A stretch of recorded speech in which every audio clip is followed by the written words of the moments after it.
Welcome to Luca is a Billionaire, where the only thing I invest in is your answers. In this video, I will explain how to make kombucha. First, gather your essential ingredients and equipment, including a healthy SCOBY, black tea, sugar, and a 1-gallon glass jar.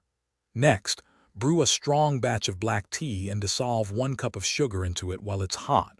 Allow this sweet tea to cool completely to room temperature before proceeding. Finally, carefully transfer the cooled sweet tea into your brewing vessel and gently add your SCOBY along with 1 to 2 cups of starter liquid. For the first fermentation, cover your brewing vessel with a breathable cloth and secure it with a rubber band. Place it in a warm spot, ideally between 75 and 80 degrees Fahrenheit, away from direct sunlight. Let it ferment undisturbed for 7 to 10 days. During this period, the SCOBY will consume the sugar, transforming the sweet tea into tangy kombucha. Begin tasting it around day 7 to determine if it has reached your preferred level of tartness. Once your kombucha has reached the desired tartness, it's time for the second fermentation to add flavor and carbonation.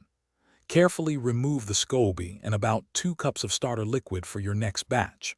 Pour the remaining kombucha into airtight bottles, adding your chosen flavorings like fruit, juice, or spices.